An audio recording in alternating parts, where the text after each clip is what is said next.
Saya membaca tulisan Anda di Suara Merdeka yang mengatakan bahwa rezim Jokowi film Indonesia gagal dalam mengembalikan atau mempertahankan martabatnya, marwahnya pudar, kehormatannya runtuh, tidak cukup dipercaya sebagai karya cipta seni budaya untuk peranata sosial sebagaimana diamanatkan Konstitusi Undang-Undang Nomor 33 Tahun 2009. Pertanyaan saya, kita kan melihat sekarang film Indonesia maju, ya kan?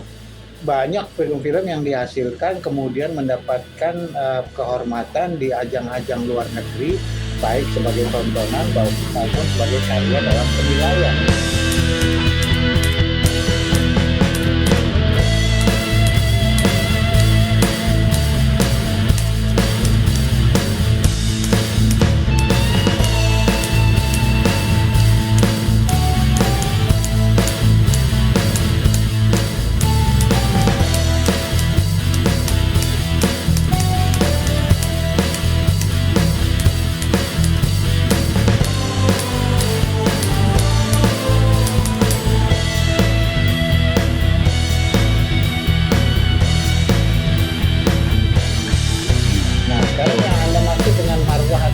Runtuh itu yang mana? Ya, itu yang saya ingatkan bahwa kita terbiasa menggunakan ukuran melalui parameter statistik angka, ya, yaitu film laku, penontonnya banyak, gitu kan? Dok. Ya, dengan film itu diterima kan berarti film itu mendapatkan tempat. Iya. Ya. Saya tidak membantah itu, bahkan mengakui tentang itu, tetapi saya bicara tentang mempertahankan marwah, martabat, ini dia. Kehormatan. Ini dia, marwah, martabat, kehormatan ini kaitannya dengan bahwa film Indonesia diterima di dalam negeri maupun di luar negeri, itu bukan berkaitan bahwa marwahnya, kehormatannya terangkat. Enggak, berbeda Pak. Marwah dalam konteks yang saya bicarakan adalah kehormatan sebagai sebuah karya cipta budaya. Karena begini, karena saya melihat bahwa film Indonesia sekarang ini maju. Industrinya maju, artinya bahwa generasi baru film Indonesia itu tumbuh, berkembang dengan segala macam kreativitasnya. Terus marwah martabat runtuhnya itu di mana? Ya, justru itu tinjauan saya adalah berbeda dengan tinjauan Anda. Jadi tadi gimana bacaannya kan bahwa sekarang tidak cukup dipercaya untuk menjadi peranata sosial gitu ya. Artinya martabat film itu, kita bicara martabat ya, martabat atau kehormatan film itu ditandai adalah film untuk membentuk peranata sosial, kan gitu. Membentuk peranata sosial itu adalah film menjadi acuan untuk perilaku kita, untuk pengetahuan kita, untuk informasi dan sebagainya, untuk pendidikan kita dan sebagainya, untuk mencerdaskan lah. Dan yang lebih apalagi sering saya istilahkan adalah ikut membangun kebudayaan menuju peradaban, kan gitu. Sehingga minimal film itu mestinya bermanfaat untuk menjadi bahan diskursus bagi di dalam peranata sosial itu. Nah, ini yang tidak ada. Jadi film itu tidak bisa menjadi hari ini film Indonesia itu tidak cukup mampu berpengaruh membentuk peranata sosial, kan begitu kalimatnya. Tapi dengan lonjakan jumlah penonton film Indonesia, tentunya kan ada sesuatu yang di masyarakat itu menarik mereka untuk menonton. Iya, itu nggak ada hubungannya. Itu kan soal selera. Ya, selera ini kan menyangkut dengan knowledge feeding juga. Ya gini, saya kasih asumsi ya Pak ya. Kalau misalnya di Indonesia ini masuk menjadi penggemar film porno nomor 1 atau nomor 2 di dunia, gitu ya. Itu kan artinya penonton atau masyarakat sangat menyukai barang itu. Ya, film porno itu. Tetapi film porno itu tidak bisa kita justifikasi memberi manfaat kepada bangsa Indonesia karena digemari orang banyak. Nah, itu logikanya. Ya, tapi biarin aja. Tapi kan film Indonesia kan kita nggak bicara. Gitu, itu dulu ya. Indonesia kan nggak ada film porno. Artinya kan bahwa film itu menarik minat masyarakat generasi milenial untuk menonton film, berarti kan ada sesuatu yang membuat mereka ingin tahu. Iya. Artinya ada knowledge feeding. Ya, bisa jadi hiburan. Knowledge feeding ini kan juga menjadi bagian dari peranata sosial. Iya, tapi kalau dia tidak cukup memberi pengaruh yang baik, ya, tidak cukup memberi martabat, meningkatkan satu etos budaya yang kemudian ujungnya adalah peradaban kita, maka film Indonesia kehilangan misi, Pak. Ya, tapi kalau kita lihat film-film Indonesia sekarang itu udah berangkat rootnya itu etnik loh. Termasuk film horor itu berangkat dari etnik, dari root etnik yang kita punya. Dari cerita. Iya, yang saya bicara adalah manfaatnya. Yang saya bicara manfaatnya, martabat itu ditentukan oleh martabat. Harusnya film itu seperti yang tertuang di dalam konstitusinya. Kalau kita ngomong harusnya kan begitu. Konstitusinya apa? Di Undang-Undang Perfilman itu sangat jelas tujuan penyelenggaraan perfilman: 1, untuk membentuk akhlak mulia; 2, macam-macam itu, antara lain sebagai jati diri bangsa, pertahanan budaya bangsa dan sebagainya, ya kan? Di dalam itu SK Presiden tentang Hari Film itu juga gitu. Film memberi martabat pada tingkat nasional, regional dan internasional, kan gitu.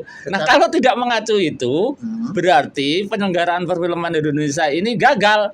Ya sekarang kan begini, yang membuat film itu kan bukan pemerintah. Yang membuat itu kan swasta. Ya. Swasta memilih film sebagai usaha mereka. Artinya ada unsur dagang di situ. Bahwa film itu hasil akhirnya adalah komoditas dagang. Nah, yang namanya pengusaha kan dia ingin juga mengeluarkan uang untuk mendapatkan uang. Saya nggak menyalahin pengusaha, dan boleh. Tetapi kalau mereka dibebani oleh hal-hal yang sifatnya peranata sosial, ya ini juga kan bukan suatu hal yang gampang. Nah, ya, di sini memang nggak gampang dan nggak perlu saya bebani. Makanya saya bilang rezim Jokowi yang punya kewajiban itu karena dia pemerintah, karena dia negara. Jadi pemerintah yang mempunyai kewajiban itu. Nah, sekarang kalau kita kaitkan dengan program-program yang dilakukan oleh Kemendikbudristek tentang pembinaan perfilman, bantuan-bantuan perfilman untuk menumbuh kembangkan karya-karya film ke arah yang lebih baik. Tujuannya apa itu? Tujuannya apa itu? Tadi udah disebut ya, ke arah yang lebih baik gitu kan? Ke arah yang capaiannya gimana? Ya itu perlu ukuran untuk parameter. Nah, itu yang disebut gagal. Kenapa Anda bisa bilang gagal? Itu tadi capaiannya Anda sendiri bilang itu perlu waktu atau ginilah.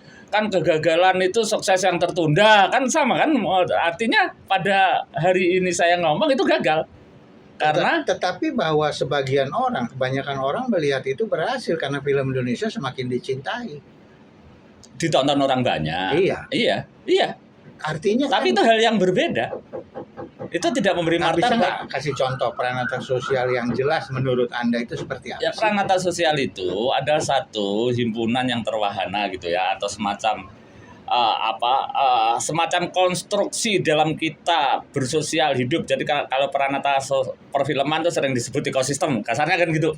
Kalau peranata perfilman, teman-teman sering menyebut ekosistem perfilman gitu ya.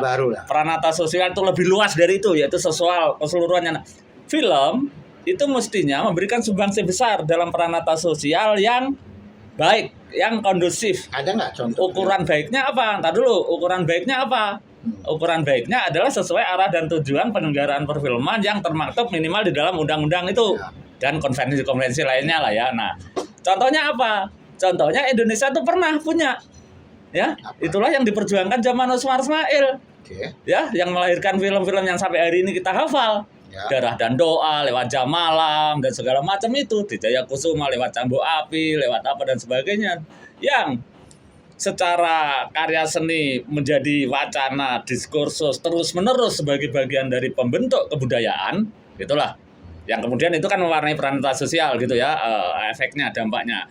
Darah dan Doa, selain dia secara artistik bisa diulas oleh teman-teman sebagai karya sinematografi yang begini, tetapi banyak ulasan, Mbak. Itulah yang membangun semangat perjuangan ketika pejuang-pejuang di luar Jawa mendengar ada pasukan Siliwangi masih begini, ya itu menjadi wacana untuk membawa semangat kita. Nah, itu namanya ikut membentuk peranata sosial, Pak. Zamannya berbeda. Itu soal peran. Nah, Nah, tapi kan kebutuhan hari ini sama. Kalau hari ini kebutuhannya apa kita? Supaya orang bebas korupsi, supaya orang tidak zalim, supaya kita menjaga asasi, supaya ada penghijauan, supaya apa? Nah, film-film menyuarakan hal itu yang lingkungan. Taruhlah tentang manusia, supaya manusia tidak makin hedonis, supaya apa dan sebagainya. tetapi ini kan gini, hal-hal begini ini kan justru sebetulnya kita harapkan dari pemerhati film, pengulas film, kritisi film. Ya, Artinya kan mereka harus banyak mengupas ini, hal-hal seperti ini. Iya. Tapi kan sekarang sulit sekali mendapatkan hal-hal seperti itu. Sehingga makanya masyarakat juga tidak bisa mendapatkan intellectual feeling sebagaimana yang bagus, diharapkan. masyarakat tidak bisa kecipratan daya kritis Ya. intelektual dalam melihat dan memilih film kira-kira kan Ya. gitu. Nah, itulah kenapa yang saya singgung kemudian peranata sosial. Peranata sosial itu adalah keseluruhan dari tata cara kita bersosial hidup ini, bermasyarakat, berbangsa dan bernegara. Dan itu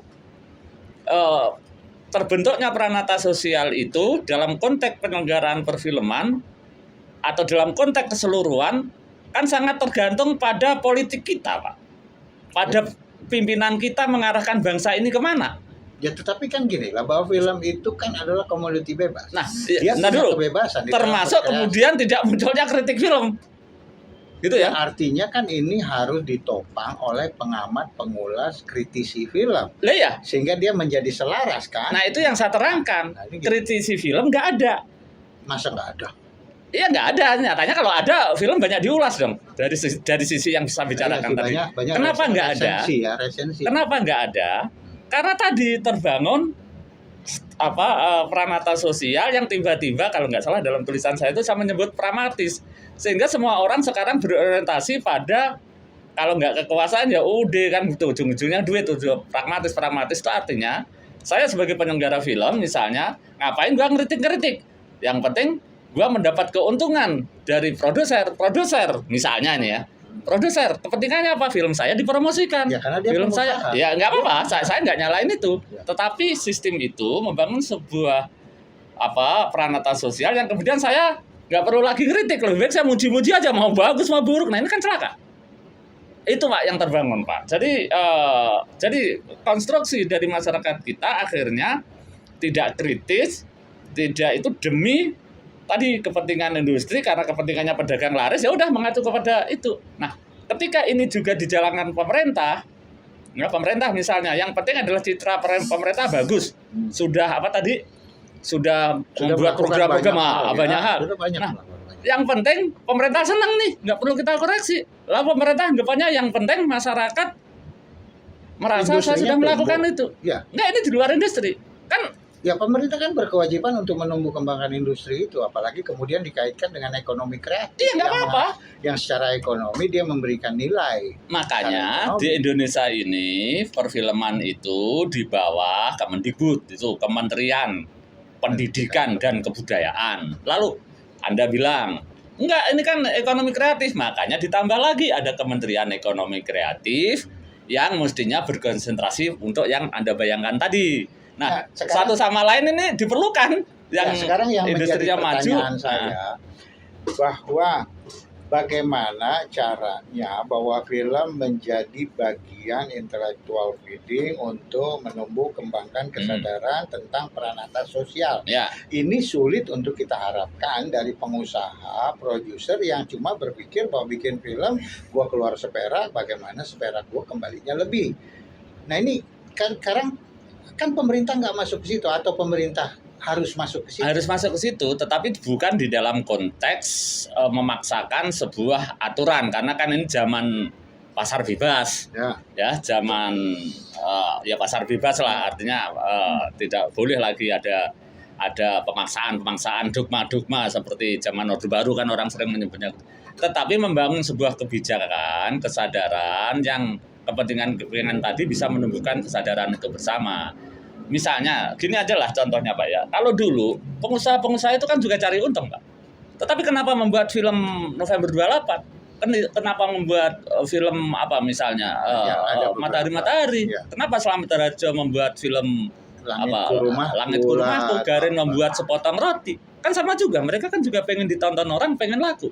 Tetapi ada idealisme di situ bahwa film tuh yang baik, gampangnya ya, yang baik Nah, yang saya menangkap itu ini gitu ya. Saya menangkap bahwa sebetulnya inti dari semua persoalan itu adalah hilangnya atau menipisnya kesadaran atau idealisme. Seperti itu. Bukan berarti dilarang juga Ya, membuat nggak bisa, film, ya kan nggak bisa. Bahkan kalau Anda nggak bisa. Nah, tadi kembali lagi, kenapa saya menjas gagal mempertahankan martabat? Karena dulu ada martabat seperti itu, hari ini itu makin hilang. Nah, konklusinya di situ. Itu sehingga lalu salah siapa? Ya kalau kita mencari yang salah kan yang bertanggung jawab terhadap pelaksanaan penciptaan pranata sosial. Apalagi kita pernah ada revolusi mental katanya apa. Nah, itu Pak kira-kira.